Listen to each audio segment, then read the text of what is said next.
नमस्कार छात्रों, कक्षा 10वीं गणित अध्याय 3 दो चर वाले रैखिक समीकरण से हम अब अगली विधि देखते हैं।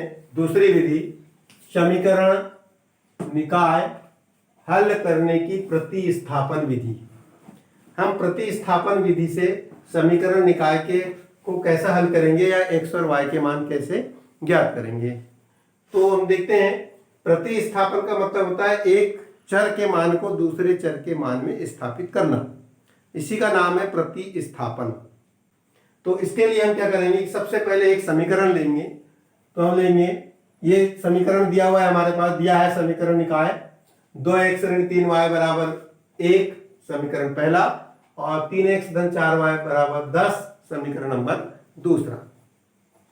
तो क्या आ जाएगा, समीकरण 1 से सबसे पहले हम ले लेते समीकरण 1। समीकरण 1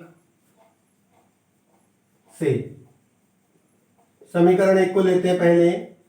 यह है इंप्लाइज दैट 2x ऋण 3y बराबर 1। तो हम किसी एक चर पद को दूसरे पक्ष में स्थानांतरित कर देते हैं। तो यह आ जाएगा 2x ऋण 3y उधर जाकर के हो जाएगा 1 धन 3y। ठीक है। उसके बाद में ये क्या आ जाएगा, 2 जो होगा वो नीचे कर देंगे। तो x बराबर कितना आ जाएगा, 1 धन 3y और बटे में कितना आ जाएगा, 2। तो इस तरह से x का एक फ्रेम तैयार हो गया। और अब इस मान को, या इसको हम नाम दे दें, या x का एक मान प्राप्त हो गया हमारे पास है कि x बराबर 1 धन 3y बटे 2, इस रूप में। अब इस मान को हम समीकरण 2 में स्थापित कर देते हैं। क्या लिखेंगे, अब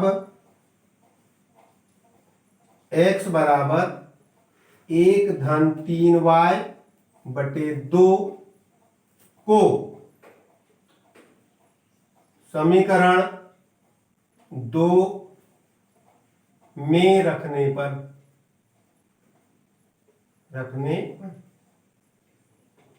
समीकरण 2 में रख देते। तो समीकरण 2 कहां है हमारे पास, ये, चूंकि 3x धन 4y बराबर 10, इसलिए अब हम x के मान को x की जगह स्थापित करते हैं।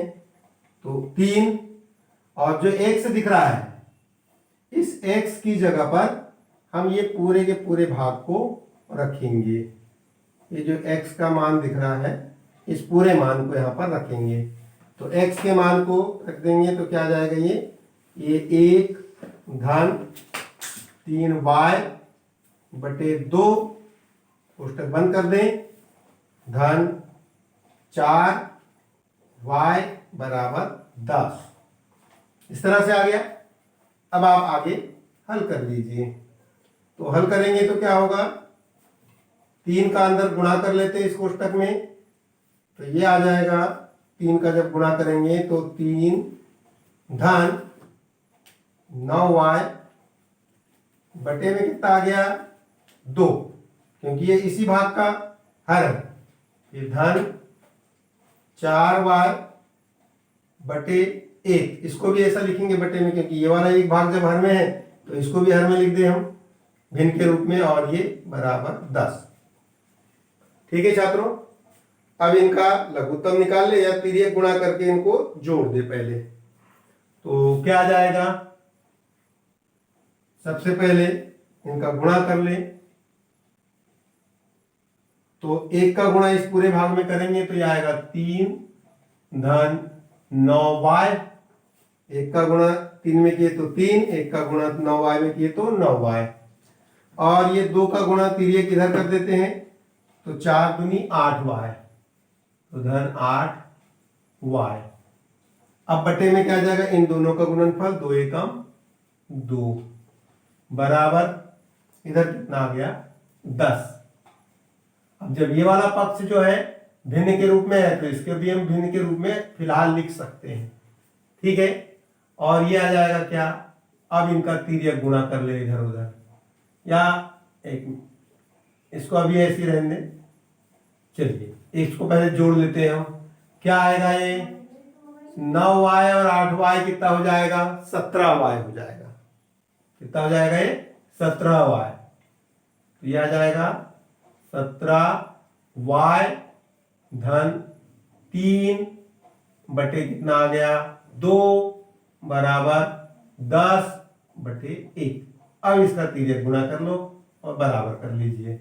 एक का इधर गुणा करेंगे तो 17y धन 3 बराबर 2 का इधर गुणा करेंगे तो 2 दाहें 20। आ गया, समझ में आ गया। ये आ गया इधर गुणा और इसका गुणा इधर। ठीक है, तो यह प्लेन आ गए, बराबर के इस तरफ उस तरफ तिर्यक गुणा कर लेते हैं, प्लेन हो जाता है, वो प्लेन आ गया। अब इसके बाद में देखेंगे कि जो अचर पद है उसको वन साइड कर देंगे तो यह आ जाएगा 17y बराबर 20 और धन 3 इधर चले जाएगा तो ऋण 3। अब क्या आया 17y बराबर 20 में से 3 गया कितना बच गया 17।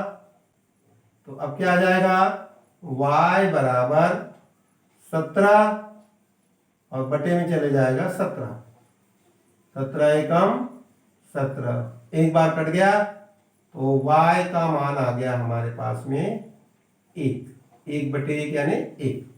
तो इस तरह से हमारे पास y का मान प्राप्त हो गया। अब जब y का मान प्राप्त हो गया तो आप y का मान समीकरण 1 2 कहीं भी रख दीजिए तो हमें x का मान प्राप्त हो जाएगा पूर्व विधि के अनुसार, विलोपन विधि के अनुसार। ठीक है, सिर्फ हमारा विशेष था कि यहां से एक पद को ट्रांसफर करके x का मान किसी दूसरे समीकरण में स्थापित करना। तो अब इसके आगे क्या लिखेंगे हम, तो देखिए y बराबर 1 प्राप्त हो गया, y बराबर 1। अब क्या लिखेंगे, अब y का मान, अब y बराबर 1 समीकरण कहीं भी रख सकते हैं 1 2 में, समीकरण 1 में रखने पर, तो चूंकि समीकरण 1 क्या है, समीकरण 1 है 2x ऋण 3y बराबर 1, इसीलिए 2x ऋण 3y का मान कितना है 1 रख देंगे यहां पर बराबर 1। फिर कितना आ जाएगा 2x ऋण 3 का 1 में गुणा करेंगे, ऋण 3 एकम 3। ठीक है, बराबर 1। अब ये अचर पद को उस तरफ पहुंचवा देंगे, ट्रांसफर करेंगे 2x बराबर 1 और ऋण 3 उधर जाके हो जाएगा धन 3। तो फिर कितना आ गया 2x बराबर 3 और 1 कितना हो गया 4। तो अब x बराबर 4 और बटे में चले जाएगा 2, तो 2 एकम 2, 2 दूनी 4। छात्रों x बराबर कितना आ गया 2। तो इस तरह से हमारे पास x का मान भी आ गया, x बराबर 2। ठीक है, तो हम आंसर क्या लिख देंगे, आंसर अतः समीकरण निकाय की हल x बराबर 2 और y बराबर 1 होंगे। तो इस तरह से हमने इसको प्रतिस्थापन विधि से हल कर लिया है। छात्रों, यदि आपको इस तरह से सरलतम ढंग से समझाने पर गणित आसानी से समझ में आ गया हो तो कृपया इस वीडियो को लाइक करें, सब्सक्राइब करें और अपने मित्रों में भेजें ताकि अधिक से अधिक छात्र इसका लाभ उठा सके। धन्यवाद।